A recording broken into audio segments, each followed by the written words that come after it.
I've got big news for you, Shepard. Captain Anderson is stepping down as commanding officer of the Normandy. The ship is yours now. She's quick and quiet, and you know the crew. Perfect ship for a Spectre. Treat her well, Commander. This isn't right.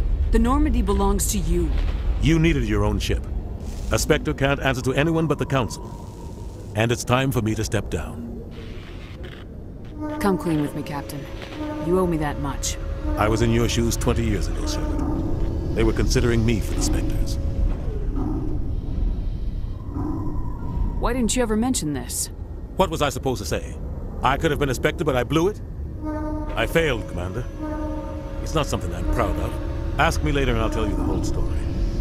For now, all you need to know is, I was sent on a mission with Saren, and he made sure the Council rejected me. I had my shot. It came and went. Now you have a chance to make up for my mistakes. Saren's not gonna get away this time. Saren's gone. Don't even try to find him. But we know what he's after. The conduit. He's got his Geth scouring the Traverse looking for clues. We had reports of Geth in the Pharaoh system shortly before our colony there dropped out of contact, and there have been sightings around Noveria. Find out what Saren was after on Pharaohs and Noveria. Maybe you can figure out where the conduit is before he does. Anything else? We have one more lead. Matriarch Benezia, the other voice on that recording. She has a daughter, a scientist who specializes in the Protheans. We don't know if she's involved, but it might be a good idea to try and find her. See what she knows. Her name's Liara, Dr. Liara Tassoni. We have reports she was exploring an archaeological dig on one of the uncharted worlds in the Artemis Tau cluster. Sounds like we should head for the Artemis Tau cluster. It's your decision, Commander. You're a Spectre now. You don't answer to us.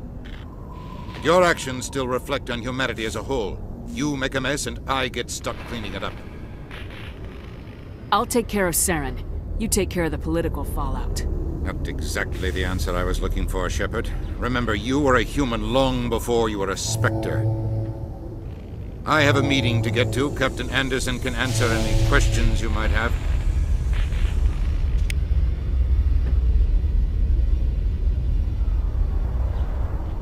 Yes, Commander? How are you holding up?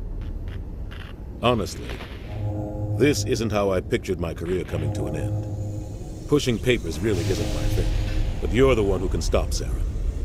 I believe in you, Shepard. If that means I have to step aside, so be it. Tell me what happened with you and Saren 20 years ago. It's close to 20 years ago now. Ambassador Goyle was our representative here on the Citadel. Like Udina, she wanted to get a human into the Spectres. She chose me. The Council sent Saren to keep an eye on me and evaluate my performance, just like they sent Nihilus to keep tabs on you. Why weren't you honest with me? It's not something I'm proud of. I had a chance to become the first human Spectre, and I failed. Saren made sure of that. I think I deserve the whole story. We had intel on a rogue scientist being funded by Batarian interests. He was trying to set up a facility to develop illegal AI technology out in the Verge. Alliance intel had done all the work, but the Council wanted a Spectre involved. We compromised. I was assigned to help Saren in his investigation. We tracked the scientist to a refining facility on Kamala. He was hidden away somewhere inside, protected by an army of Batarian mercenaries. The plan was simple. Sneak into the plant, capture the scientist, sneak back out. Quick, quiet, and a minimum of bloodshed. I'm guessing things didn't go as planned?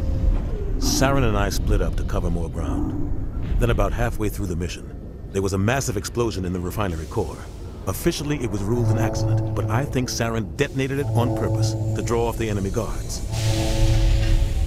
He was smart. You needed a diversion. This went way beyond a simple diversion, Commander. The explosion tore the refinery to shreds. The whole place was on fire. Black chemical clouds poured out into the atmosphere. Nobody inside survived. There was a camp for the workers and their families nearby. Between the fires and the toxic fumes, the final death count was over 500. Mostly civilians. Saren didn't care. The target was eliminated, mission accomplished. And I ended up taking the blame. That ended all talk of me joining the Spectres. Saren caused the explosion. How'd he pin it on you? In his report, Saren accused me of blowing his cover. He said it was my fault the guards were ready for us. He claimed that's why it turned into a massacre. Saren's report was all the proof the Council needed to kill my chances of becoming a Spectre. Why'd you let him get away with it? Who do you think the Council was going to listen to? Me? Or their best agent? I had a bad feeling about him right from the start. I should have been more careful. Maybe I could have stopped things before they got out of hand. Don't blame yourself, Captain. I don't. I blame Saren. I think he wanted things to go bad. He was looking for an excuse to blow that refinery. Maybe he just likes the violence. Maybe he was just trying to make me look bad to keep humans out of the Spectres. If so, he pulled it off. The only thing I care about is stopping Saren. You're right, Commander. It's no good living in